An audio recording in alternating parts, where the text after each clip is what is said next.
One thing off my checklist. Don't forget it. You got us going up there? You guys are live. Where's the picture? Not sure. Where's the picture? There we It's go. right there. How you all wanted to start? Do you want me to go through a few of those items that I took out from the last meeting to get some follow-up on and provide some counter proposals to? Yes, that would be fine. So on the duty-free lunch, the request was to try to set a number of minutes into the negotiation, or into the negotiated agreement. So it was standard across the board. And what I have come up with after looking over the schedules and getting input from especially the secondary levels, is 25 minutes is what we would be able to put in there if we want an actual number of minutes in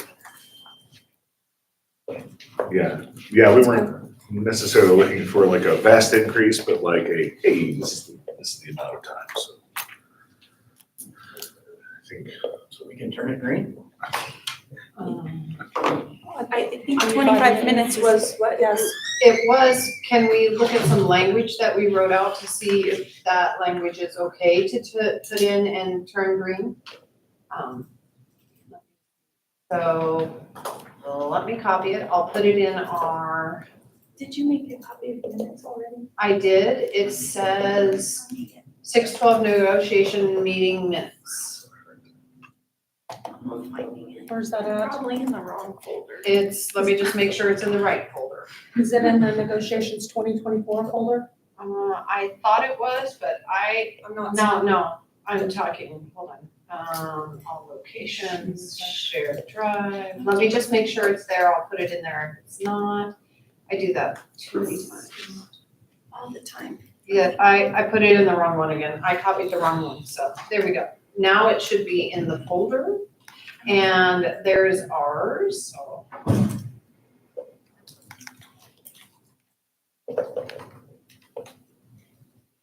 What is it Can called you guys again? find it? It's called 6:12 negotiations meeting notes. Yes, I have it.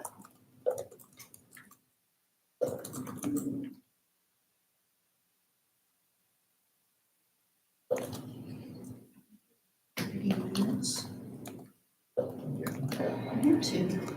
I haven't been to all teachers because I've gotten one that says also.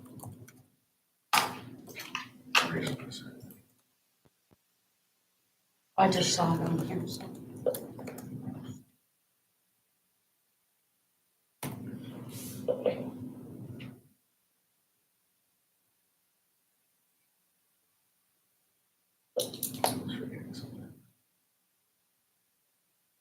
That was just kind of a quick thought as to what we were thinking, so.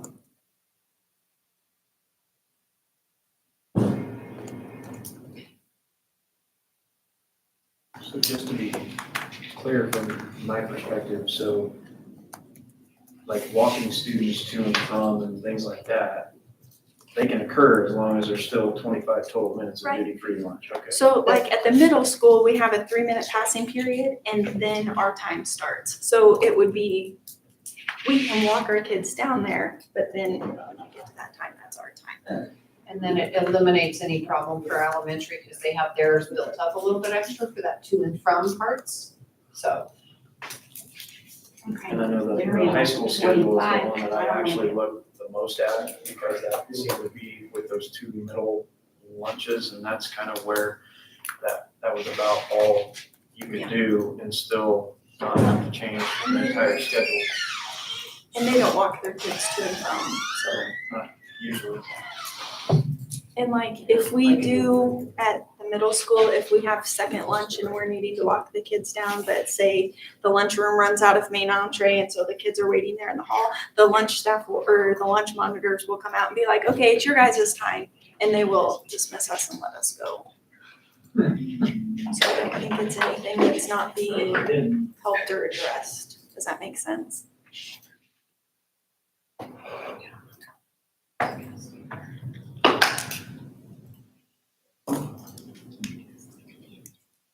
Again, I don't know that we'll actually have an opportunity to caucus with a short meeting like this or not. Obviously, I don't want to agree to anything until I have an opportunity to consult with my people, so, but I don't, right now, looking at it, foresee any issues.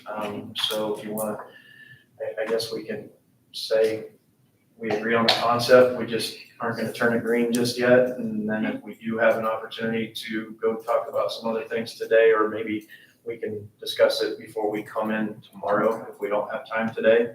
And we can take care of it first thing tomorrow. Sounds All right. great. Yeah, absolutely. The second one was the potential pilot of the evaluation tool. And we have done, put some information together, and I believe Dr. Springston has a proposal on what that could look like that we would like to share. Sorry. I believe there is I think it's in also, there. it is in there? Yeah. It's in the Google Drive. Yes, so it's in the folder, says PVC handbook. Or no, sorry, that's wrong.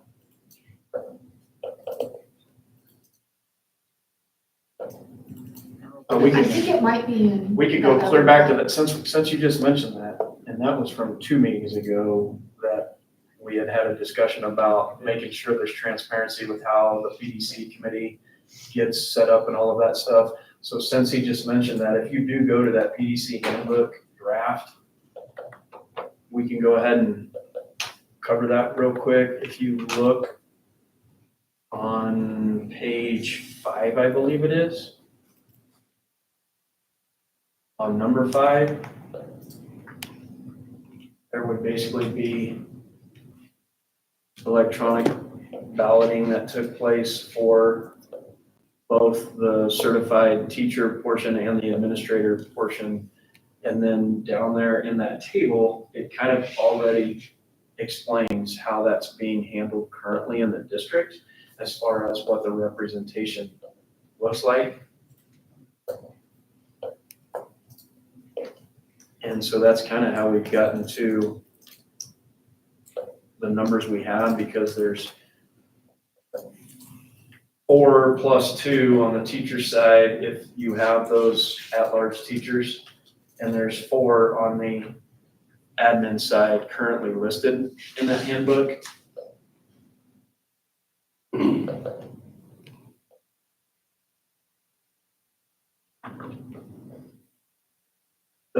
The other parts of that statute are the parts that are in those numbers on page 5.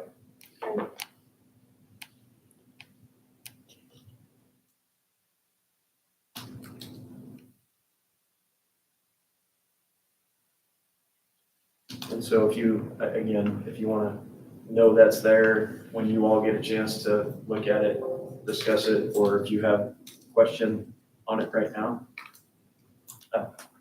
You were looking at me like you had a question about it. Nope, I thought we were following. We were, except for there was question as to transparency, apparently, and how the teacher's side was being chosen. And so we were asked to make sure that it was being done through an election like it said in the statute. So we just wanted to follow up and make sure everybody was on the same page. Okay.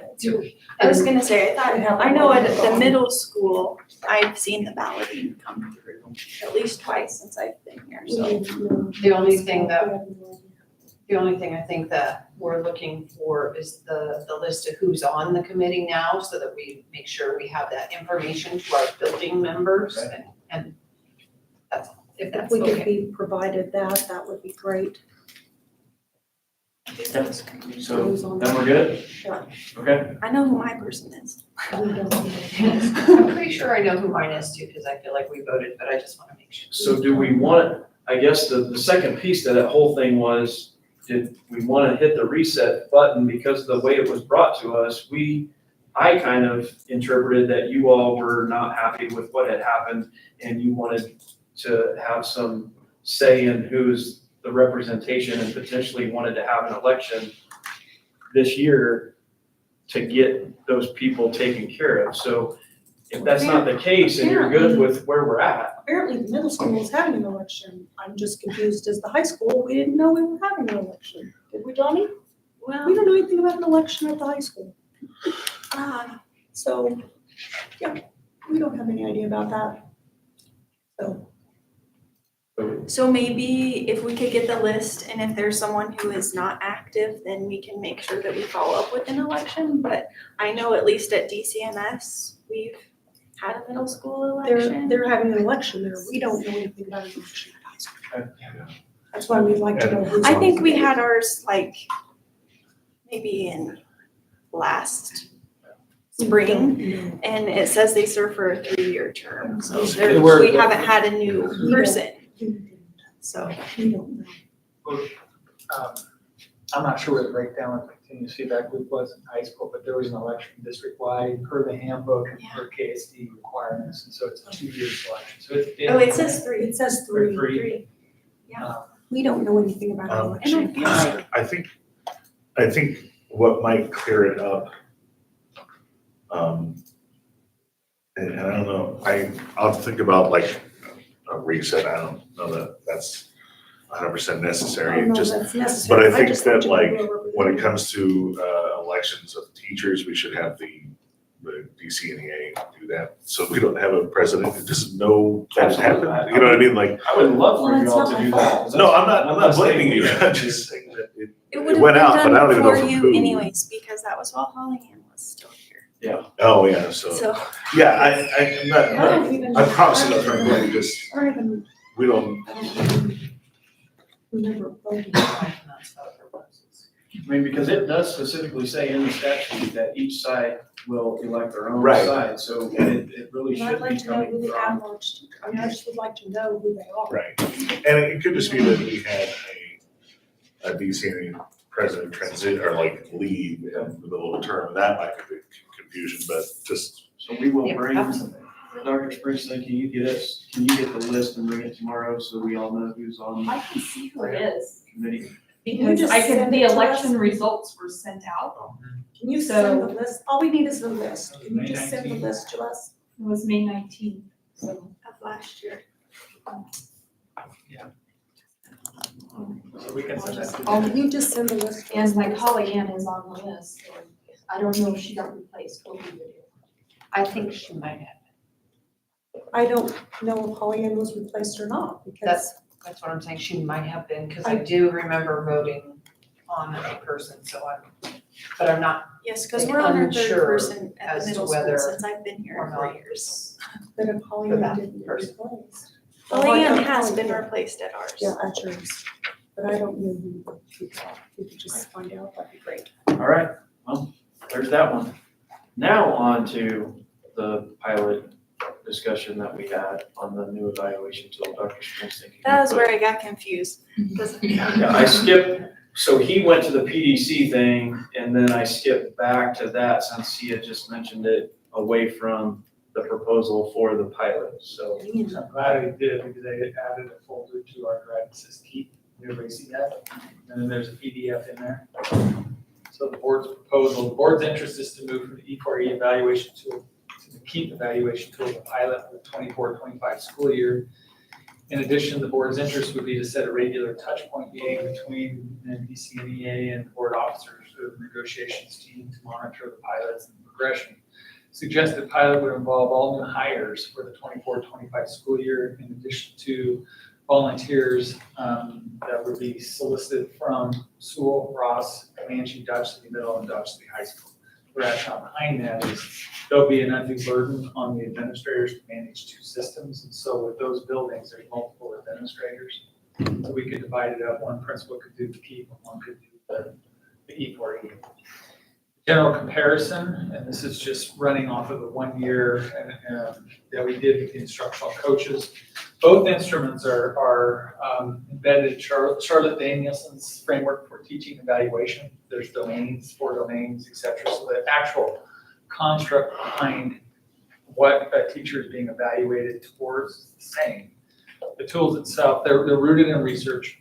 E4E is limited with access to all information for current and past evaluations. So for an increased transparency, there's an interest by the board to increase transparency for those being evaluated, because you have access to all comments through the KEEP system. Any document, uploads and so on, you have within that system at your fingertips through your login, access to anything that has been put in there pertaining to your evaluation cycle. There's clarity of requirements is improved with KEEP for the reasons stated in number 2 above.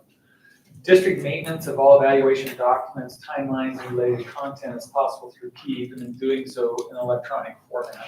I think there's some interest from the district to get away from paper storage, just for a lot of reasons, security-wise and those types of things. This is a cloud-based storage the state maintains for the KEEP. They assure us it is secure. Time, there's a little bit up front, primarily with and having gone through all the coaches that were in evaluation cycle. The greatest time component is really setting up your account, which doesn't take long. Going through a training, which there is pretty good tutorials that KSD put together, both in written format, but also video tutorials. And so the evaluator would need to sit down with their evaluatees that year and just walk through it. What I found, just as an example, I'm not saying to put this in, but an example of guidance to administration, I brought them all in together as a group when we went through it, and I sat down with each one of them as they developed their IDPs and entered them into the system. And then we had regular touch points throughout the year where they uploaded artifacts and stuff. So the transferability of what's expected from E4E is exactly in KEEP. This proposal basically, also there's no cost associated to the district for KEEP, where we pay an annual maintenance fee to Southwest Plains. We have talked to Southwest Plains. They have looked at addition, E4E version 2.0. We've looked at that. Really the only change, there's no change to the document on your end as an evaluatee. It's really more of the back end stuff. I also don't know, and this hasn't been confirmed, whether or not it's in their business interest long-term to maintain E4E. That's been conversations that's been taking place informally through Southwest Plains CEO and their board. And that's not confirmed. I don't know how long they'll keep that. But so those are just the overall benefits that we have seen through the 1 year that we did it with a limited basis. Then at the bottom, you'll see this is an example of what I put out as the initial directions. And just, I wanted you to see it. Here were the directions I put out to the coaches. I'm not saying, this is just information. It's not, I wouldn't suggest we negotiated. This would be a guideline or administrative procedure, but you can kind of see what it looks like when I walk through with them.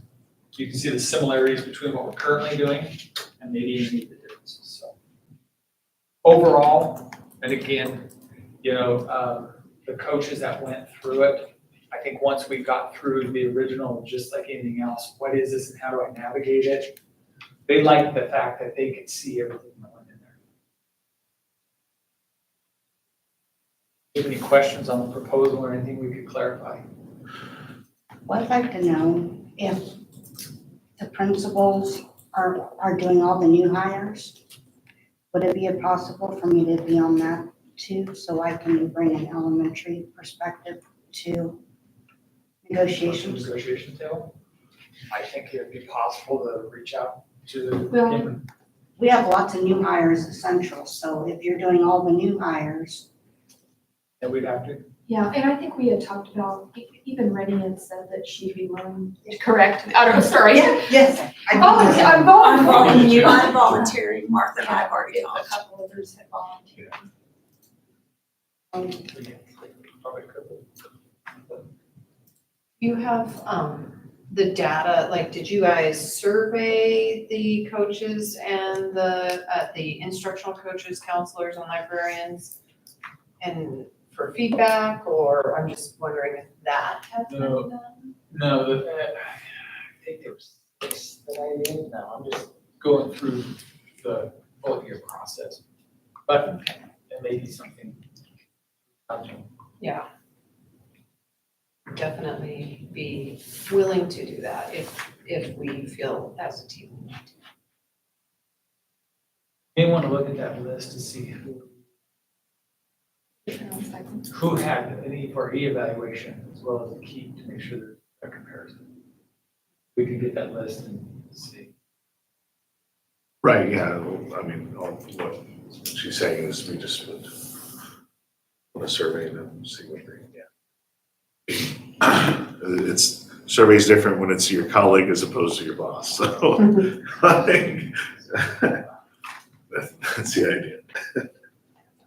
I'll get that list to you, and if there's anybody on there, I guess what I'm saying, if there's anybody on there that did not for some reason go through the E4E, maybe they were hired after, in their cycle of evaluation. A suggestion would be put a big asterisk by their feedback, because they really don't have a direct comparison to the E4E. Because you're I guess, I'm assuming you're gonna ask them pros and cons or the difference between. Oh, sure. Does that make sense what I'm Yeah. saying? I wasn't getting quite there. So, I'll get you that list. I can only do that for coaches, if you want counselors and librarians that have heard leadership. And then, so, again, the E4E2 is not being looked at, we're just looking at a current and then potentially keep. So yeah, to Dr. Springson's point, after looking at what the adjustments in E4E 2.0 were comparatively from our perspective, we decided not to put that as part of our proposal.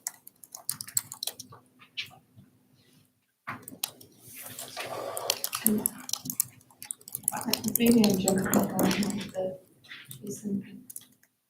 I don't, because there is 2.0, I don't know if like 1.0, Gonna be phased out or. yeah, but there really isn't any But 2.0 is more of a significant difference. I mean, structural, it's not the actual rubrics and things like Dr. Springs has said that are updated a whole bunch or that have changed. It's more of the organizational stuff within the system that was updated, now calling it 2.0, which is why it still didn't, it wasn't, from our perspective, from the board's perspective, it wasn't accomplishing what we believe KEEP accomplishes, which is why we left it out. So I guess my thought on that is that often when they come out with a 2.0 or something, the older one does get phased out. And so what I'm thinking about with this is I don't know that this will happen. I hope it doesn't, because that will make everyone's lives a little easier. But there is a possibility that we'll do this pilot for a year and we get like 80% of the teachers just hate KEEP, or and then we want to. So we decide we don't want to do that, and then we get to hear Southwest Plains or whoever that E4E1 is being phased out. I don't know. I think we ought to consider 2.0 as a comparison, maybe. I don't know. I guess we would have to, I mean, you wanted to,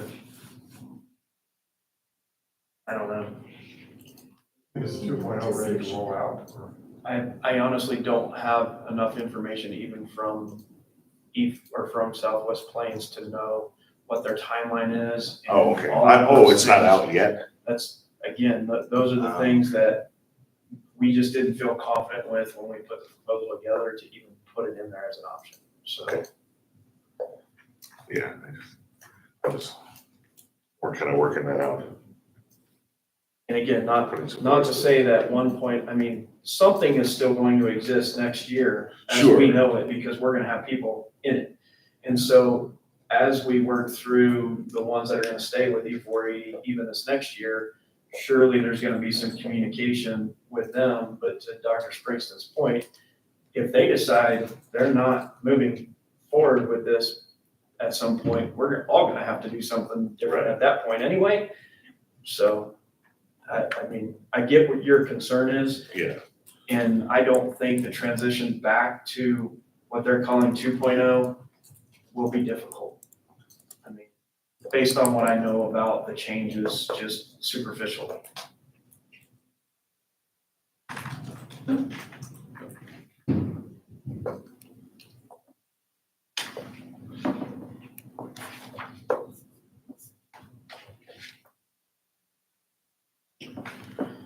Okay, and I'm sending myself an email to make sure I get information for you on the counselors.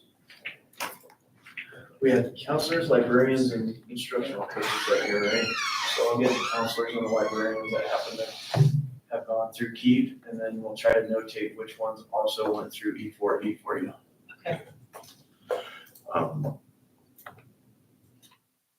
this language. Well, I suppose this is the proposal. What would we want to put in? So would you just wanna put this in as like a memorandum of understanding that this is what we're going with That's this what I was year thinking. With this language as written is your proposal? I didn't mean to interrupt, I'm so sorry. Is that what you were thinking? So that's why we wrote the proposals. We thought it would go in as a MOU, just so everybody was on board with what was going to occur. But then ultimately it would come back to the table a year from now for a decision. Before we even totally agree on this language, I think that we would absolutely want to have our DCNEA representatives look this over and just verify. Well, and right off the top of my head, volunteers will be solicited from, I would, somewhere in the list, beginning list, whatever, like, a few members of the like teachers from the negotiations team, Well, and I can which, guarantee, I mean, we're gonna do anyway, but throw that I in think together. the reason why he said that too. So you're suggesting where it says the suggested pilot would involve all new hires for the 24-25 school year. In addition, volunteers would be solicited from these schools, Sewell, Ross, CMS, DCMS, and DCNH, to include members of the negotiations team. Sure. Except I don't go to any of those schools. Would it be and? And include, Yeah, and, or include? Yeah, and is fine with me. I mean, yeah, I mean, I don't think there's but, I mean, if we're gonna write it up, we might as well. And include.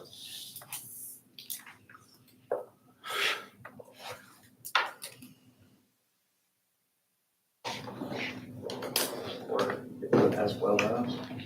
Okay. As well as. As well as. Which from the negotiations. I sent you two names. Okay, I will get the other ones tomorrow, hopefully, and have them for you. I'll email them to you if I get them during the day. So we don't have to wait until 3:00, 3:15 to have them.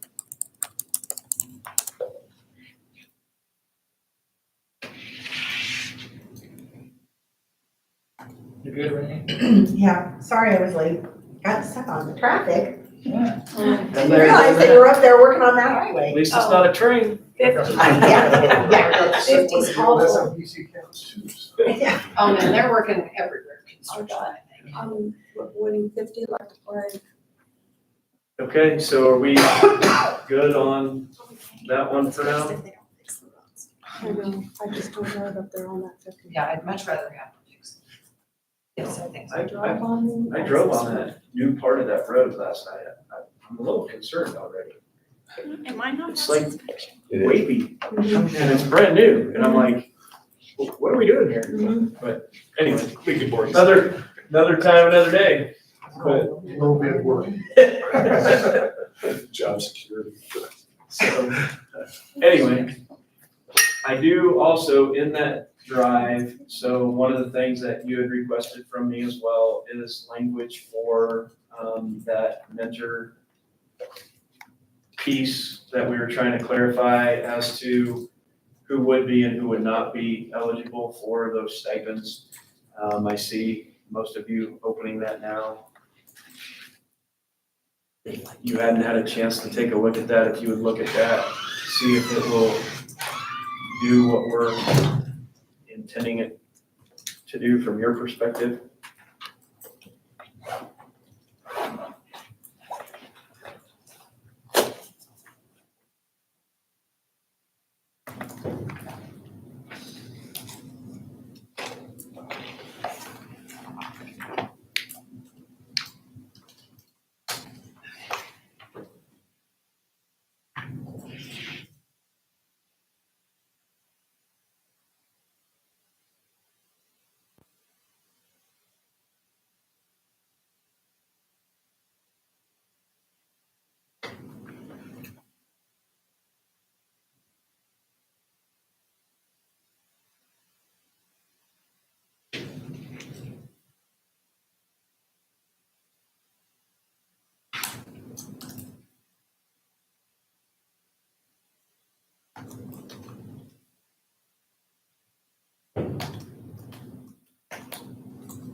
Wanna read it?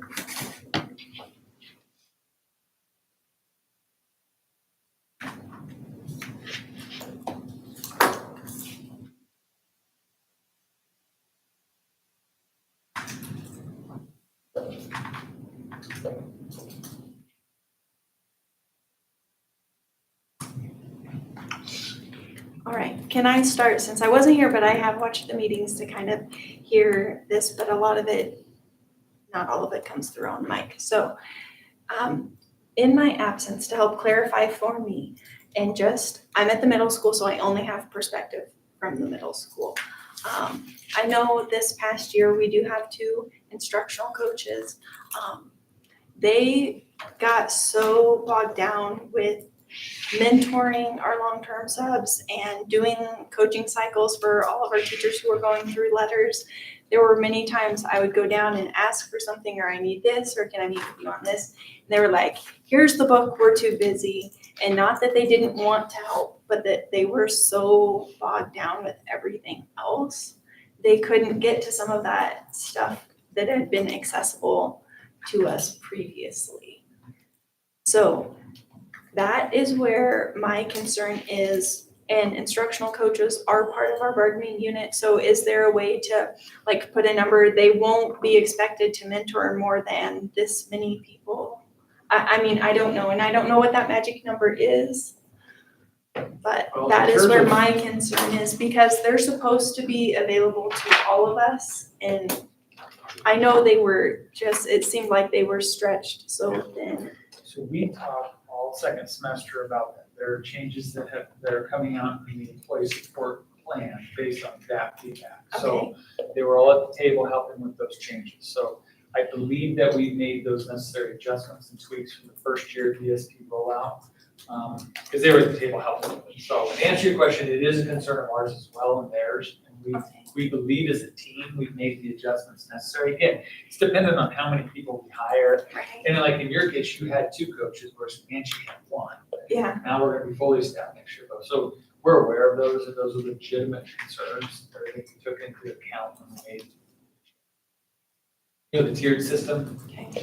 So, From my perspective, those, like the long-term subs and those types of things, those were people that were enrolled in other areas of the educator support system.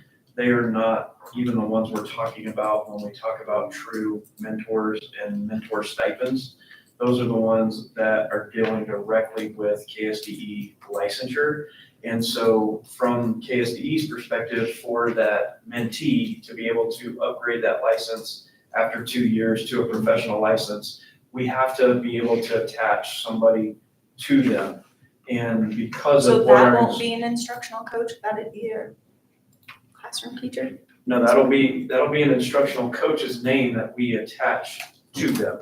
But they're already doing that through the educator support system. But to Dr. Springston's point, if there's too many of those people being attached to one person, then we have to look at the whole big picture like he did, and not just the ones that we're considering mentors for licensure purposes. Because the ones mentoring for licensure purposes will not be the bulk of that workload. Like most of the people we hire in, they're already certified, they're already on a professional license. The majority of the new teachers we get in, the ones that we're talking about mainly here are the ones that have come through our non-traditional pathways, are coming through the teacher apprentice programs and all of the things that are available. And then they end up in our district on that initial license. And now we have to show that mentor for 2 years so they can upgrade to that professional license. So, but there is gonna be like a set number, like after this number, those coaches are like Well, that's- overloaded and then it'll go out to other, that's kind of where I'm looking for. Do we have a limit? The point is, if they have Again, too many mentees, then we no longer have instructional coaches, we have like professional mentors for like new teachers. Yeah. And other teachers Well, don't but get that again, support. we're not asking them to do everything, so we're not asking them to do all of the specific tasks that, and we actually had some meetings this last spring. I was part of some of those meetings with Dr. Springston to try to provide some clarity as to those individualized specific tasks versus the instructional coach's role in the mentoring process. And so there are gonna be some division of duties, so to speak, where some of those individualized questions and some of the things that can occur during team conversations and during PLC times and things like that, those types of things can be handled and addressed and discussed. And then the coach's responsibility is the actual instructional cycle coaching piece of the mentoring. Does that make sense? Like, I think last year there was not a lot of clarity from what I heard as to whose role and responsibility fits where in this whole process. And instructional coaches were trapped trying to do all of those things and not just the instructional coaching cycle piece. And correct me if I'm wrong, but that's what I heard in those conversations that I was a part of. And that's why we're trying to provide some clarity with where those things lie moving forward. So they're not feeling so bogged down with requests to get into Skyward or requests for all of these technical things that can be handled other ways in the building. Right now, a classroom teacher, is there like a number of mentees that they would be assigned, are classroom teachers as mentors assigned multiple mentees? I actually don't know. Yes. And is there a cap on There's not real, the only cap that you hear of sometimes is, so there's a potential reimbursement situation for mentor payments from KSDE, and you are not eligible for more than 2 per mentee, or 2 mentors, 2 mentees per mentor if you're gonna seek reimbursement on it. But we've had situations where, again, every situation is unique, and it depends on, are they on the same team at the middle school? Are they in the same PLC at the elementary school, or at the same grade level team at the elementary school? We would never, again, we don't want to overwhelm a teacher and say, hey, here, take 3 mentees because we don't have anybody else to do it.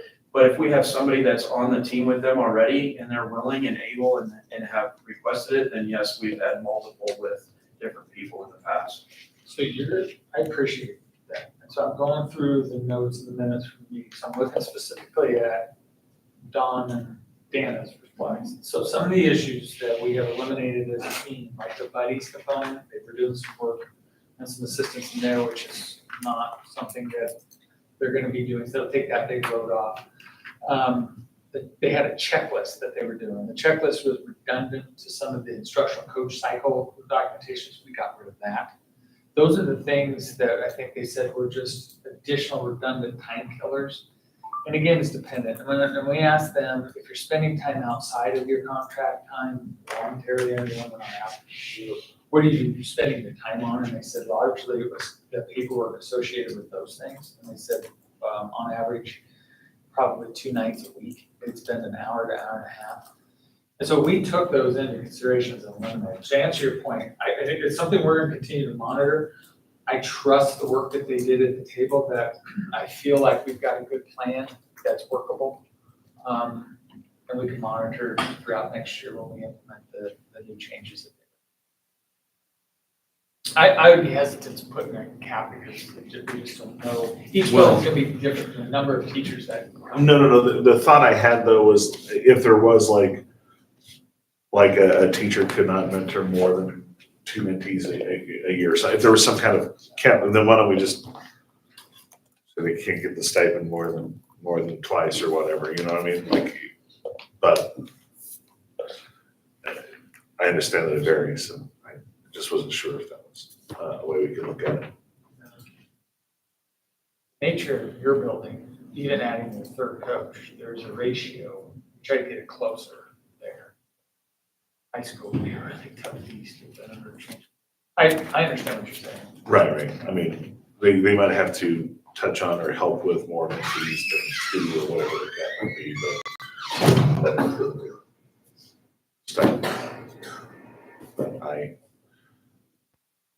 So, I guess I'm just trying to make sure I'm fully understanding.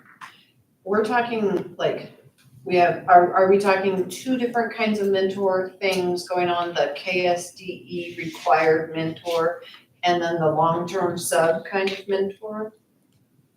Yes, so finish your question. No, are we talking about those like 2 different things? So basically, at a minimum or maximum, if you want to look at it wherever you want, the state requires that as part of your licensure. So we need that without any issue. What we've done here is say, because we have such a different entry-level professional, whether it's a long-term sub, if it's a certified teacher, new profession, or if it's somebody who comes with experience, that to be able to serve it, we used to do a one-size-fits-all, right? Whether you had to attend the convocation, 5 days of new teacher work, I mean, even the professional development topics in it. So we have changed it to be very differentiated depending on your pathway into the profession. So in that, then the coaches are going to provide supports to each employee, but it's gonna look very different. So it's hard for me to say, everybody's getting the supports that should be commensurate with where they are in their profession. And it's gonna look a little bit different, there'll be some similarities there. I don't even know if I answered your question, but. Not really, but I'm thinking of something else too, so I'm just like writing it down quick for myself. So I think my question is, I know that we have the KSDE required for licensures. And I know that like when I started, I'm a fully licensed professional many years in. I had to do, at that time, it was only 3 days of new teacher, where now it's 5 days last year of new teacher, but I had to go and watch somebody, and I had to do all of the checklists, and I had to have a mentor and all of that stuff. And that I know that's required. Are they doing that? And they're also doing long-term subs? That's what I'm trying to figure out. The coaches, you mean, Mhm. as far as mentoring? Mhm. So we have mentored long-term subs, yes, because they're teaching teachers, and is it a requirement of what we have to do? No, you jump in. It is something because it's a significant number of the staff that we do hire. And so we need to provide them the support, just like we would a certified teacher. And the difference in where you were, it's similar, except for instead of 3 days, you had more mini sessions. Whereas now more time in the mini sessions, where now it's 5 days up front, and less hours in the mini session. But we are serving long-term subs as well as certified staff in that plan. I think looking at the ESP pathways, like that document that shows, because I think where we're getting caught up is depending on your certification years, and I'm going past the mentoring piece now, but what I hear you saying is part of that is all that training. So if you look at those different pathways, the gold, yellow, or whatever in the ESP handbook, if you are a person coming in with years of experience, you're fully certified, this is what your support system looks like. If you are brand new to the profession and newly certified, this is what your support looks like. So I think that's why it's so hard to answer your question exactly, because they've truly differentiated the level of support that each gets. So just because you come in as a brand new teacher doesn't mean that you're getting all the things that a person who isn't fully licensed. Does that? I still don't even think I'm not answering your I question. don't think I'm asking the question clearly. What I'm saying is, for the instructional coaches, are they required to do long-term subs and all long-term subs and newer teachers? Or is it a select number of newer teachers and long-term subs, or just a select of both? Differentiated dependent upon, like Dr. Springs has said, where those people are at. We have some long-term subs that are nearing the end of their long-term sub, finishing their traditional pathway or their non-traditional pathway, becoming a certified teacher, that weren't even in the program last year because they had done it in a previous year or in 2 previous years potentially.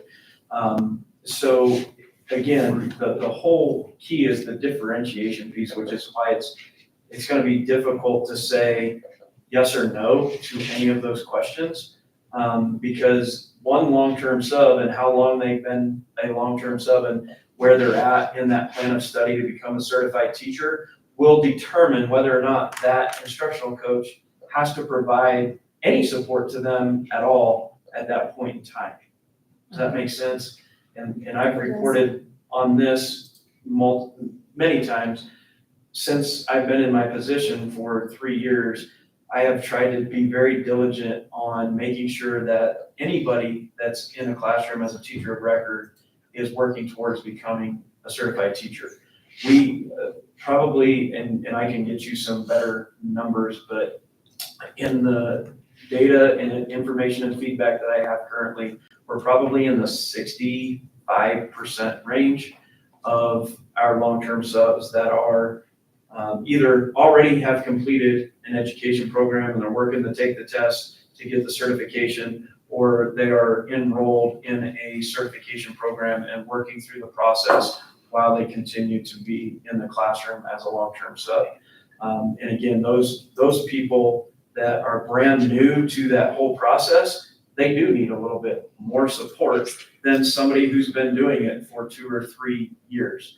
And so again, that's Dr. Springston's office and my office have worked very closely, and Kelly Clark, for the last 3 years, because one of the biggest complaints I heard when I moved into my office was how, one, redundant the mentoring process was, because we literally had people that went through the exact same process 4 or 5 straight years with the same redundant checklists, with the same exact things happening, and people were frustrated about it. But the problem is we couldn't count it for KSDE mentoring until they're on the initial license. So even though we were providing support to them when they were on those other avenues and in those other licenses, we couldn't count that. That has changed now as well. So since we have some of them enrolled in these things prior to them having their initial license, we can now bank some of those things that we're already doing from our perspective, and they don't have to go back and repeat them all, because KSDE and the state board has allowed some changes in what can be counted and when it can be counted with mentoring. And so that has also helped us with some of those situations with people not having to repeat things over and over and over and having it be very repetitive, simply because the timing didn't work out. Okay. I do want to ask, and I will let you guys ask whatever too. Could we get a number of like how many each instructional? We don't need I'm not asking for names. I just want to know 2 instructional coaches, DCMS, this many people that they were mentoring, and then like CMS, and if that, just for my clarification. Dr. Thank you. Springston? Yeah. Kelly right now. Okay. Actually, along those lines, I guess I have a question, a follow-up question, and Ms. Gibby. Okay, so I guess my question is there any of the instructional coaches that are getting like clown car amount of stipends because they're mentoring so many people? Like, is that happening? I'm not sure, like, until we would see the number of who would get what. I think the situation from my perspective, from the board's perspective, is that position was uniquely designed to do just what mentoring is. And that was never the intention of a stipend. The intention of a stipend was a teacher has taken on a role outside of their normal role to mentor somebody. These people are not taking on an extra role outside of their normal scope of their duties to do that. So that, from the board's perspective, is why we propose this. So we're not gonna be increasing a load and taking away none. No, like So there, that's- that is not, I mean, That's, that is not part of this. And And they're not. if a classroom teacher, again, we are gonna have situations where we are still gonna have some classroom teachers mentor somebody. These stipends would still be 100% applicable in those situations. All we are asking, or all the board is asking, is that there is a separation from positions that don't have this as their normal duties and positions that do. Well, and it also sounds like you've taken a more nuanced approach to their workload and how they're doing it. That's I'm welcome. That's very welcome. But For the I- mentee as well. He Right, has to sit yeah. for the same thing we for got through it a few years ago. Yeah. I guess another question I have is if and this is part of, forgive me if it's just ignorant speaking here, but if like one of the instructional coaches was a third grade teacher at Sewell before they became an instructional, I mean, it's a bad example, a math teacher at the high school before they became an instructional coach, and there's a teacher coming, we need, this teacher is a math teacher at the high school, this particular instructional coach would be great for this particular teacher to be their mentor, like in the same capacity as a classroom teacher.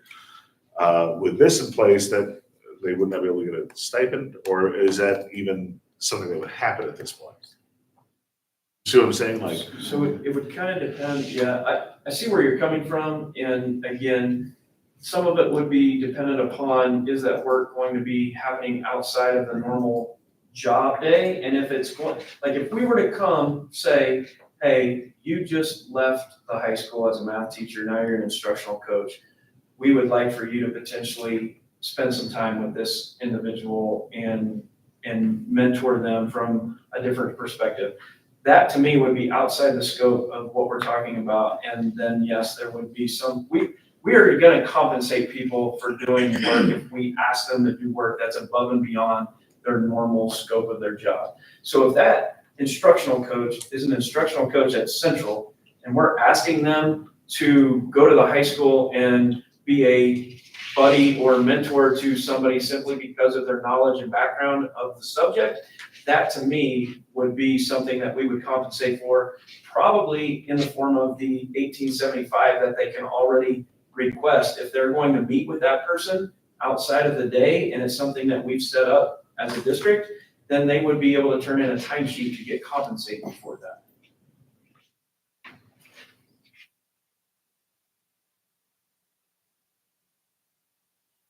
My only hesitation in this is the sheer number. Like, I just don't want them to get bogged down. And I know you're saying they're not gonna take all of them, but just to ensure that that doesn't happen. And I know we have to, Comanche has to, but some of those elementary schools, if they're getting 4 or 5 new teachers and the instructional coach takes all of them on, then. It's their supervisor, anybody in the room, that's an interest of mine. I don't want to bog that because I understand. So when I say I appreciate what you're saying, I very much appreciate what you're saying. And again, without seeing, we can kind of guess the numbers that are coming in, and I don't think we're seeing any changes in anecdotally. We'd be able to confirm maybe even a less new teachers coming in than last year. Again, I don't know. So I don't see the load being any different. I'm confident in what they came up with at the table that we integrated. We've addressed at least what they see as the needs. Not only in what they saw this year, but also then obviously designing the new structures or the changes to the ESP flow chart so that it would eliminate those. So I feel very comfortable with what they came up with. And I do know that we'll sit down throughout the year and monitor if we need to make changes towards the end of next year.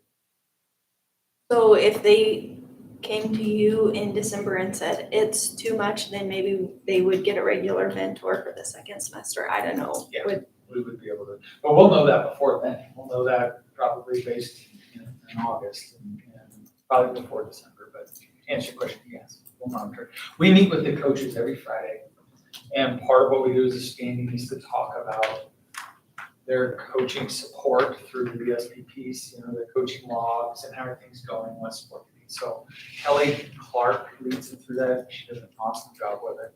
Should be out the data. I mean, we look at their coaching log data that they fill out. We're monitoring that pretty closely. But you're right. There was a load at Oxy, though, reported by the two coaches. They were talking about 22 people that they were serving in various capacities. And some of that, I feel like a good portion, as I mentioned, with the buddy piece kind of being shifted to different support structures. But I mean, the buddy won't be part of it. And then getting rid of that checklist. That was their number one issue. They felt like this coaching checklist, that it's included in the coaching cycles. So I have another question to go along with that, with the getting rid of a mentee if they're overloaded. What if an instructional coach is showing through their logs and everything, well, this week I had this much extra paperwork I had to do, are they allowed to just fill out a timesheet as well? Because it's not a stipend position, but it's asking that they do this outside their contract hours. And it's maybe not an agreed meeting. I'm not talking about that. I'm just talking about. So here's what I would advise them to answer your question. I got their feedback, there was some that did some hours outside, that was totally voluntary. If it was best for the person they were mentoring, the teacher, and the coach, and they both agreed to meet after hours, then they did that, and I paid them, negotiated timesheet. So we paid them for that. They had that authority to do that, just to keep us in the loop. It was pretty spotty how many people did it. But again, it was seasonal, depends on what happens. If there's stuff going on in the building, if there are failed absences or things, we try very hard not to have them covered because of the load need that they need to do. Structural component, but it shifted. So the standing, I guess, advice I've given them is they will be paid outside, but it's not something we're requiring. I'll monitor that because I want to prove it ahead of time, but they'll be paid.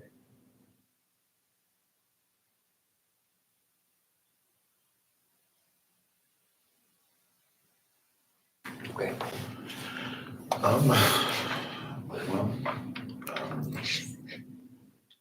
It's about 4:15. Can we talk this for 5 minutes on this or 10 minutes on this? Yeah, I have a hard stop at 5. I have to walk out of this building at 5, just so Same here. everyone's aware. Daycare. So we So want to then wait Just wait till tomorrow or? Yeah, can we bring you back our feedback from this tomorrow and we can go on to the next thing? Okay. you all have something you want to bring up? I brought up the first 4, I've got more, but. We did the lunchtime already. What did you get back from plan time? That's the next one I can bring up. So we have a counter proposal from everything that was discussed. If you want to pass those around, and I will also drop it in the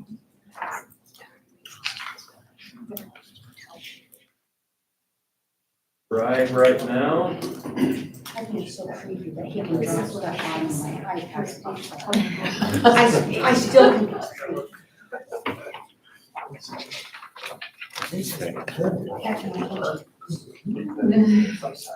Just stepping in. Sometimes like.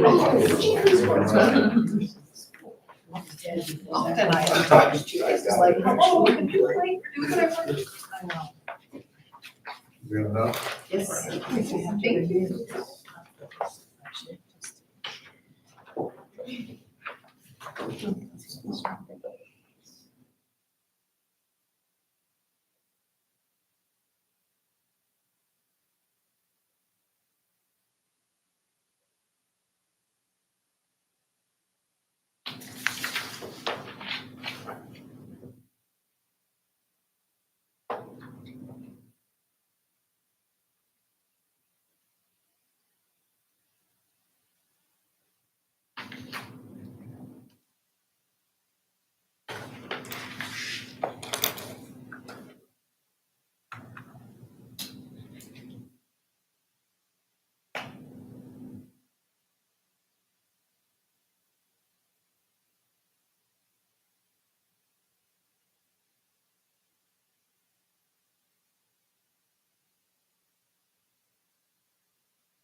What are these?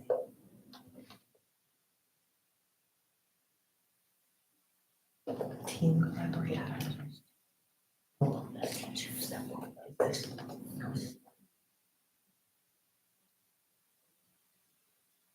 That are willing to stand up for themselves, guys, because they don't usually have that problem.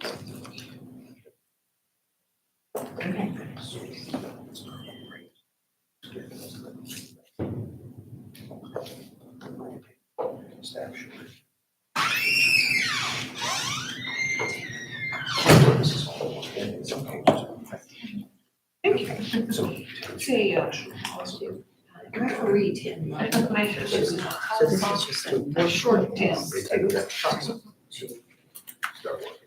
it's more high school schedule. Yeah, so in this place. Yeah. Can we ask questions?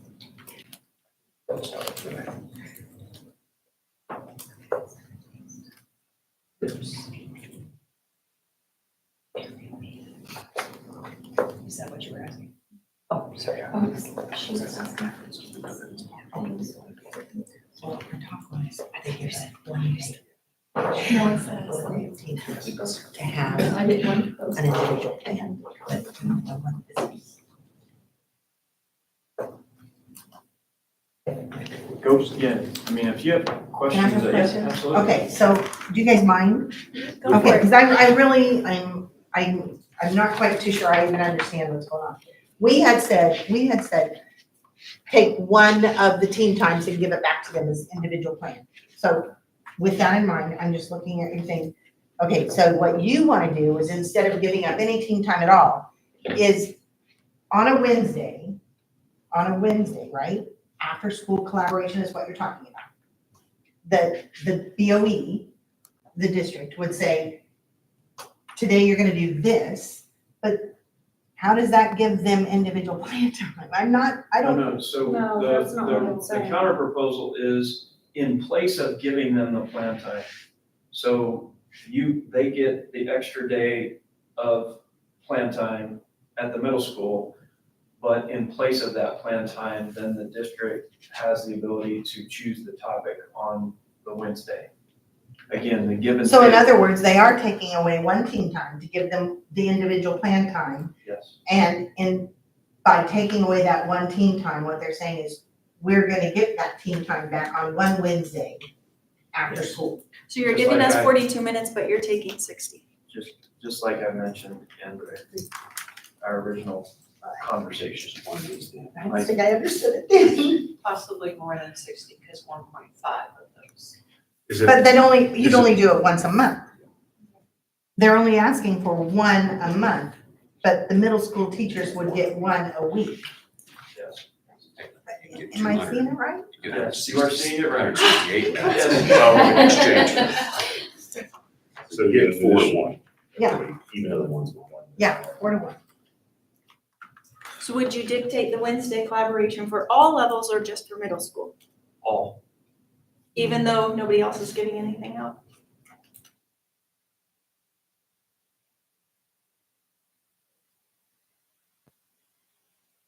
Does it say all school? That was the intention. So thank you for asking for clarification. Vacation.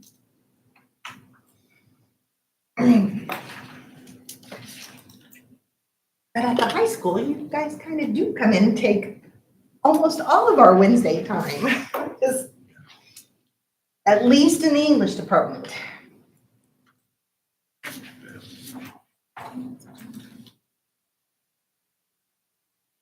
Why we need to build some into the day.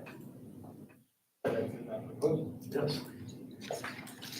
Try that, that's good for you.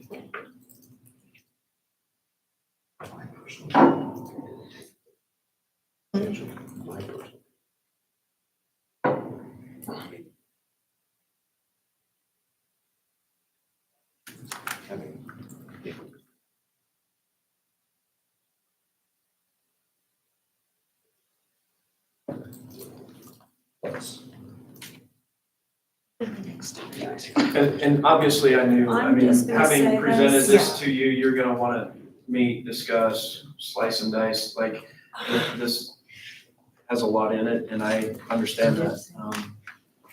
This would take a lot of work to get this wording, ratified. and this is all about I middle don't. school. Probably On the high ratify school it. end. It would take a lot of work for us to get this ratifiable on the high school end. So you're rejecting the. No, I'm just saying, this would take a lot of work for us to get this ratifiable on the high school end. I'm not rejecting anything, I'm just saying it would take a lot of work. Yeah. It's gonna take a lot of work. I think we recognize that same thing. If we're looking at equality, equity, there is in this high school. Yeah, just on the high school end, it would take a lot of work. I'm not saying we reject it, I'm just saying it's gonna take a lot of work.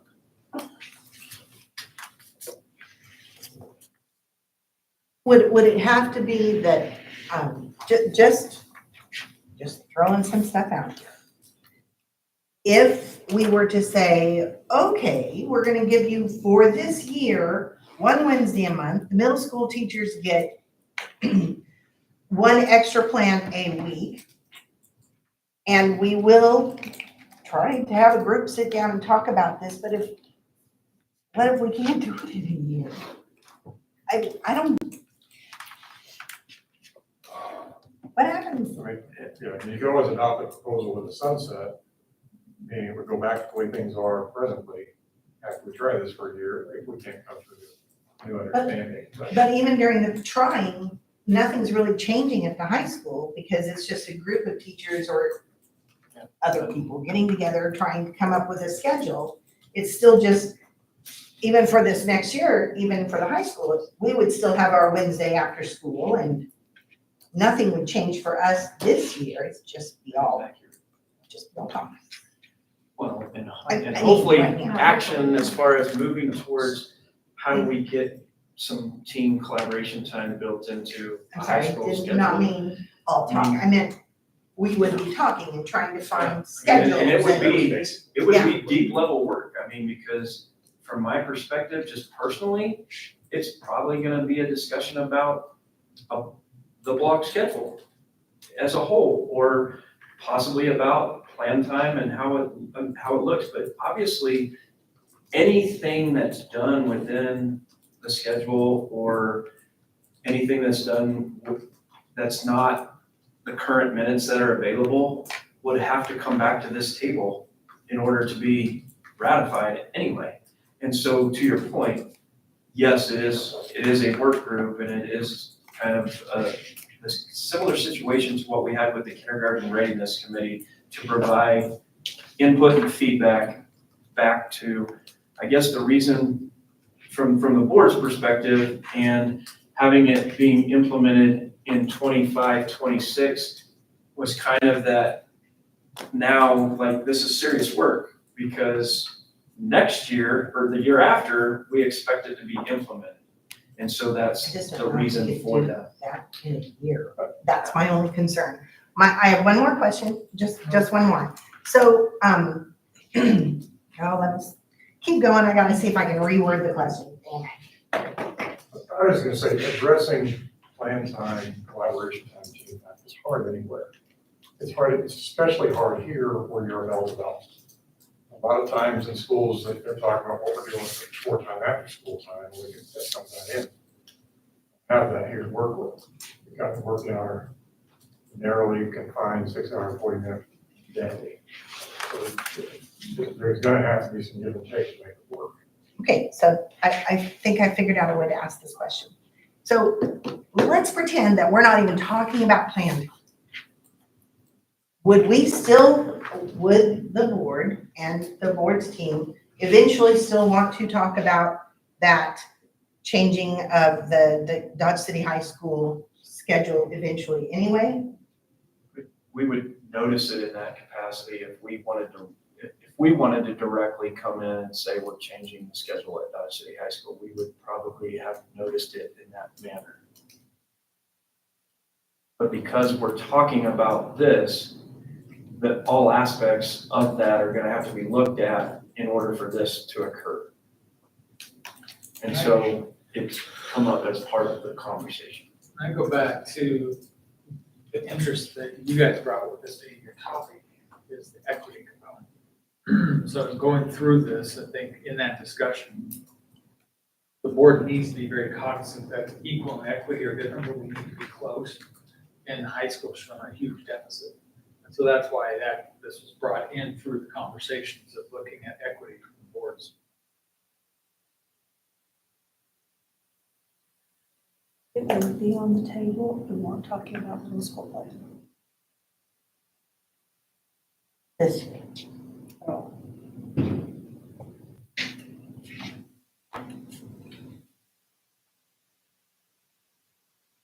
When we were bringing this to the table, we were not asking to have time taken away from high school teachers for their plan times either, though.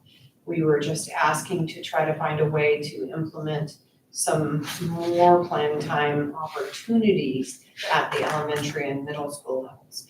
And that's the equity, thank you, that we are talking about.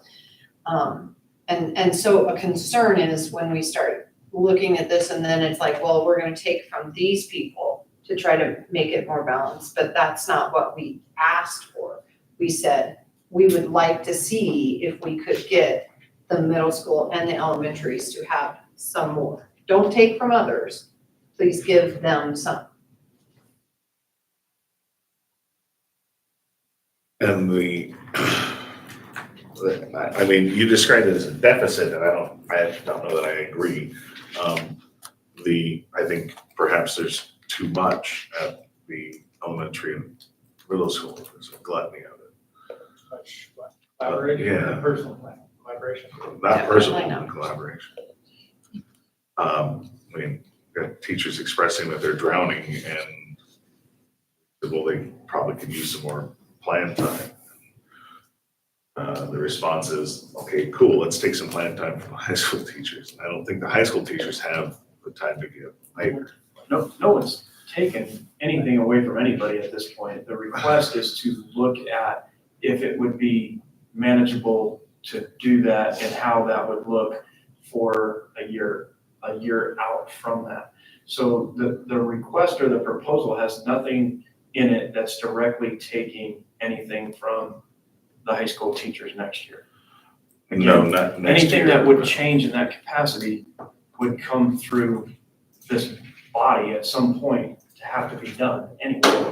And it addresses the original issue across the table. I also think that if we spend a year retooling a high school schedule, which is gonna involve way, like, an insane amount of work. I mean, just adding communities next year has been a ton of work for a lot of people.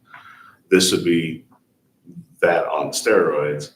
And then if it came, we did all that work and then it came here and it was not agreed upon, then I think that we've just wasted a whole lot of time for what?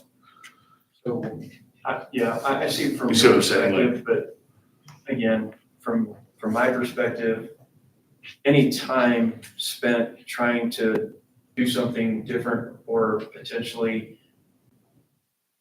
better from my perspective isn't wasted time. I mean, it's kind of the thought of, did I lose or did I learn? I mean, I could say if I go out and lose a basketball game or lose a football game, then everything I did preparing for that game was a waste. When we know that's not reality.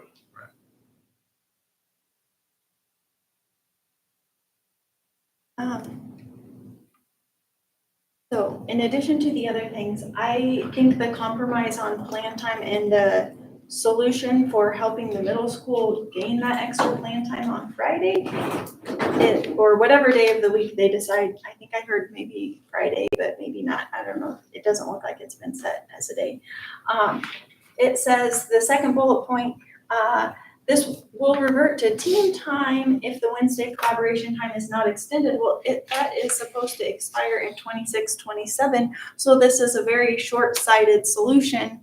And then we've upset the whole high school schedule.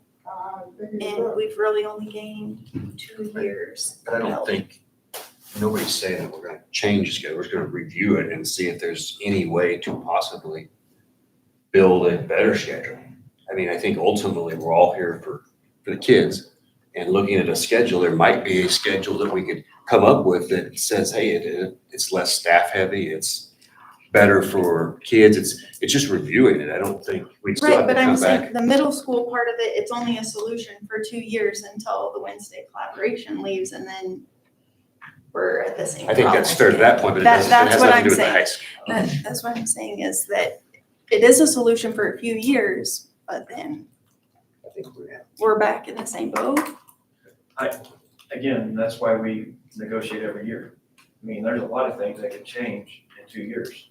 And so this proposal is written with the best information that the board has right now, this minute, to give something up and also get something in return, which is what negotiations are.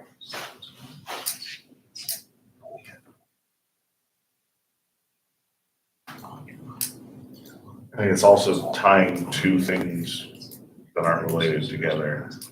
And again, this is my counter proposal. If you would like to provide me with a proposal based off of this, or if you want to say, no, we're rejecting the proposal, I can just tell you right now, anything that doesn't allow the Board of Education to have something in return for those 42 minutes is a non-starter.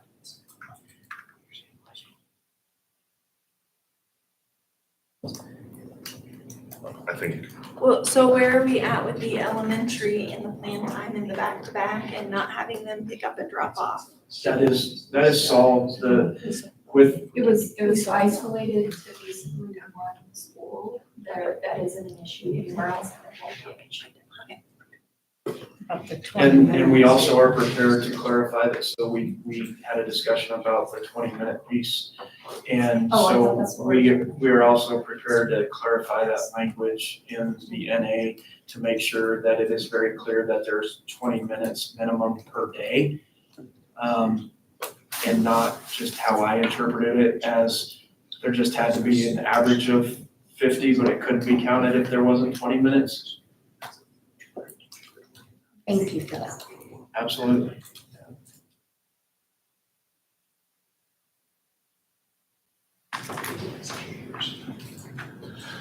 I think though, Yeah. that in the first bullet point, you already have something that you'd be getting back in return. It's only 2 years with the second bullet point, but I think the rest of it is almost non-germane. So you could potentially work with the compromise portion, but not the addressing the high school portion. Well, and some of that comes from like my own thoughts, and I suppose if we were going to develop it, that doesn't mean that it's going to be bad, but like, I went through a transition from a block schedule to a 7-period day, when I was at Garden City High School, and that was terrible. It was awful all around. The students had fewer classes, the teachers had a much greater workload.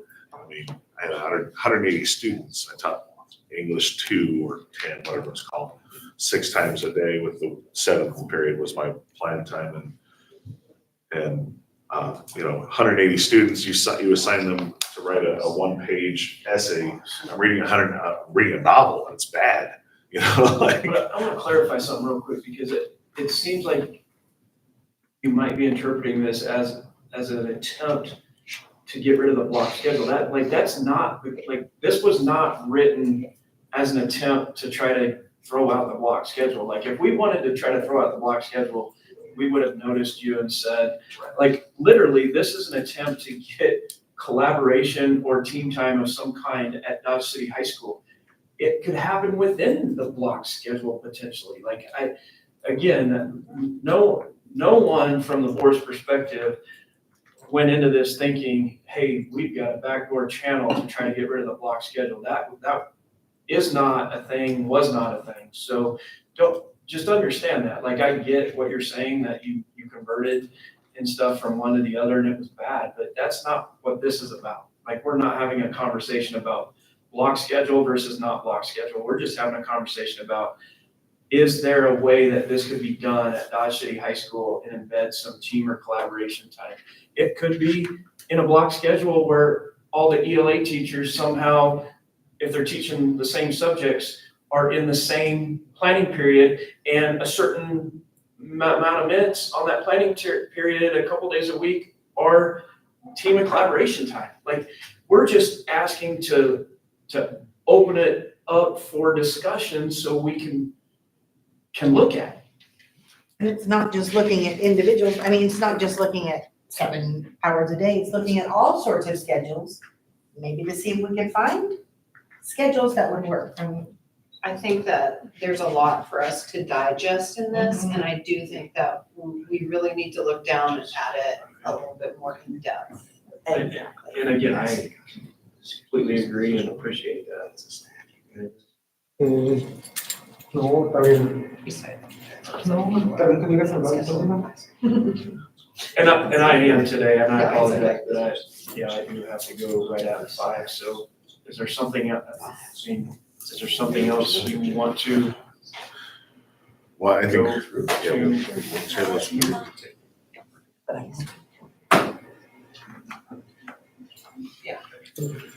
so maybe on to leave. We need to gather information. We have a little bit of time tomorrow.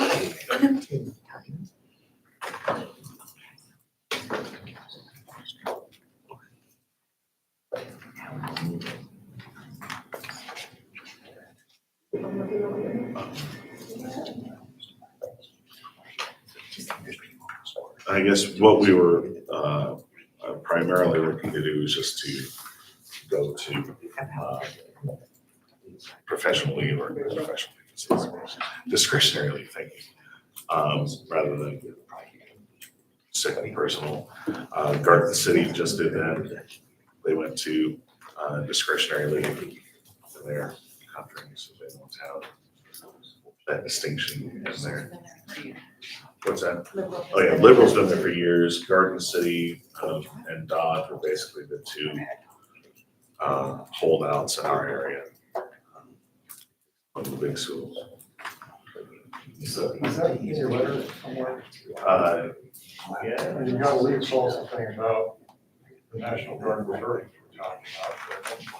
See if proposed-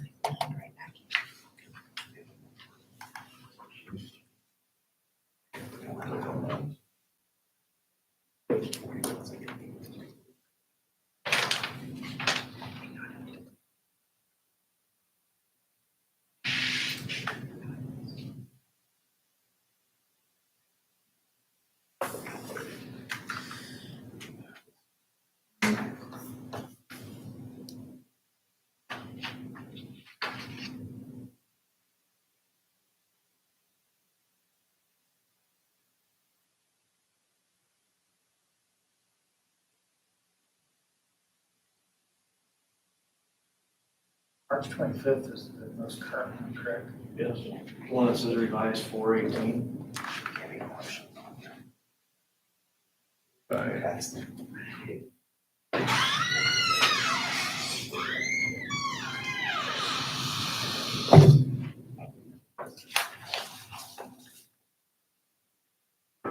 But when we talked about it the first meeting, that was, I did talk about that.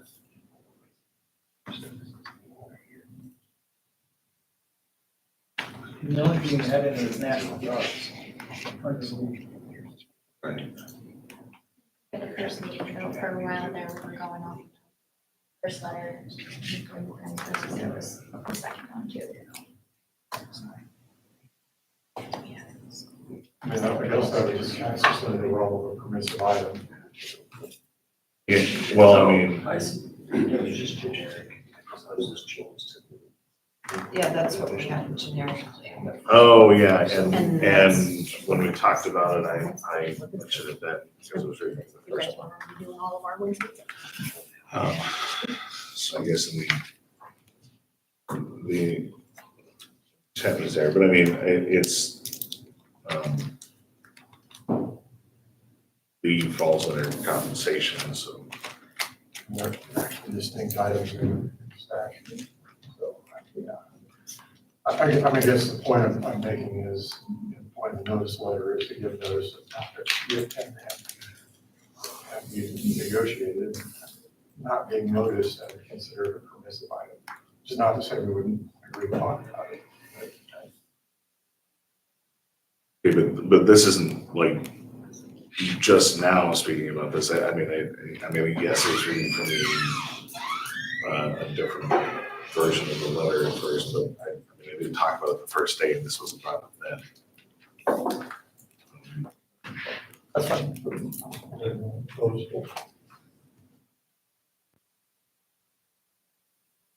It's 4:45. Real quick though, I mean, if we're going to talk, I mean, we're good with, Well, I mean, I think it possibly becomes important later on whether this is a noticed item or a permissive item, is my point. I think to be straightforward about it, I mean, if it's not in the letter, we can't really be compelled to negotiate.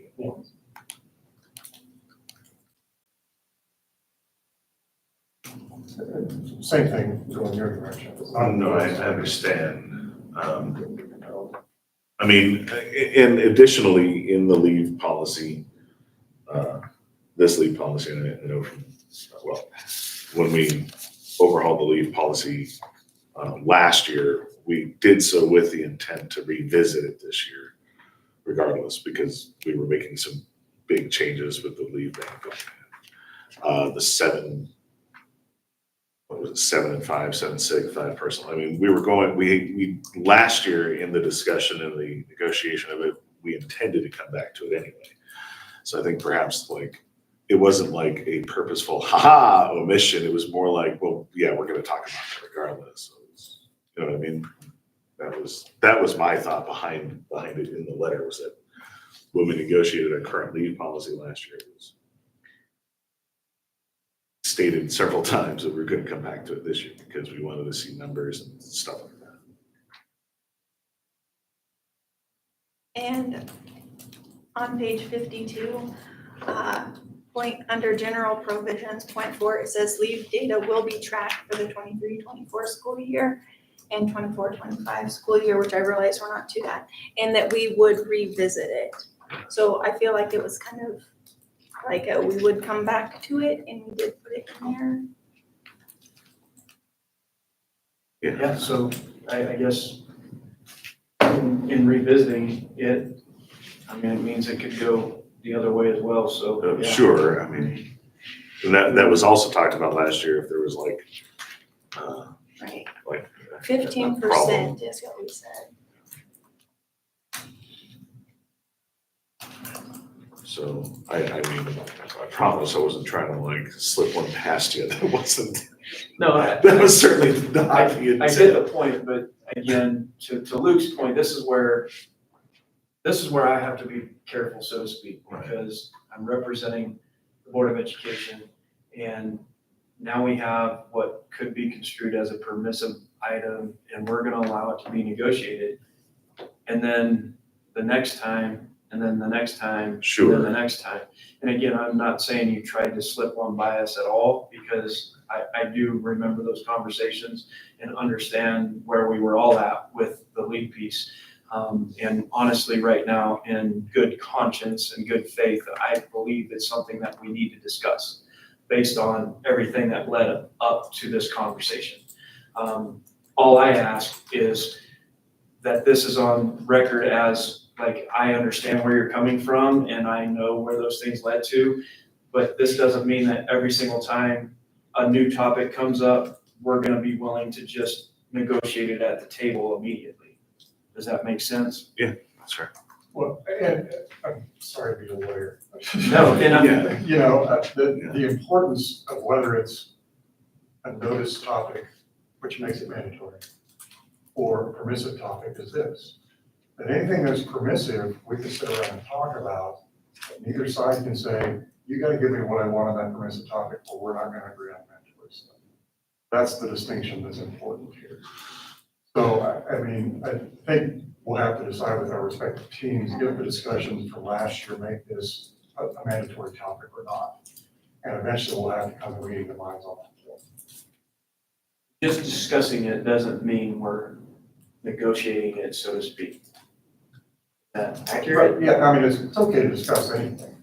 But the question is, you know, can either side say, we insist on a decision being made on this issue or not? The things in your notice letter, you absolutely can do that.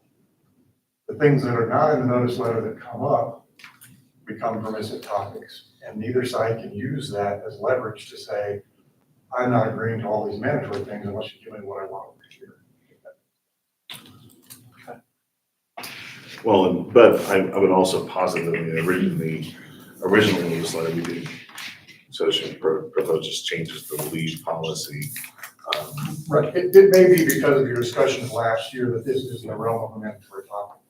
I haven't reviewed that. And that was written in part with the understanding that last year we were going to revisit it. And again, you heard what I just said, but I have to rely on my team to make sure that I'm operating in good faith for the board as well.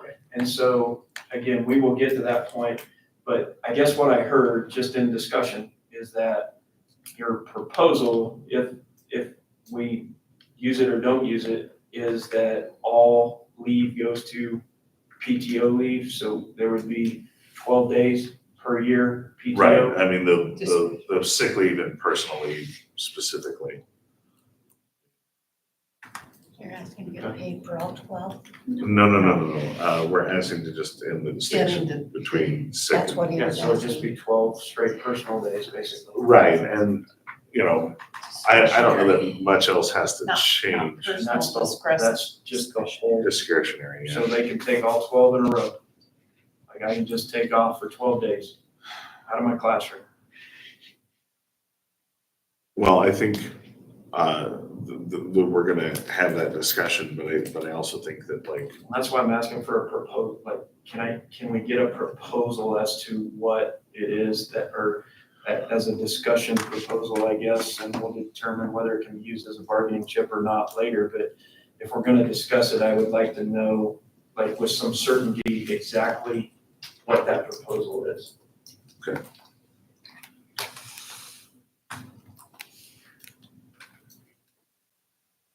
okay, so I suppose we have, Could I also, Yes.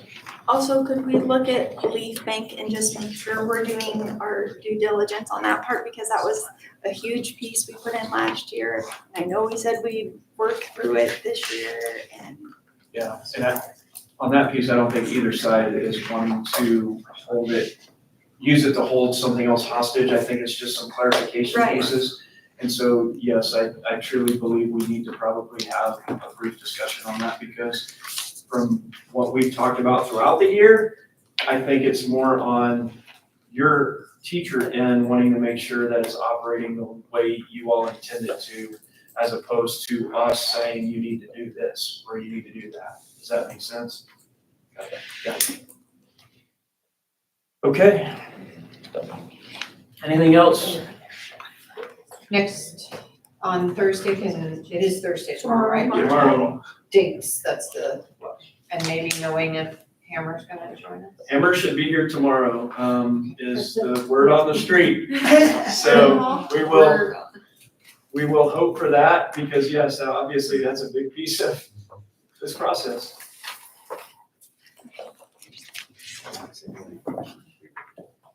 Okay, we can meet.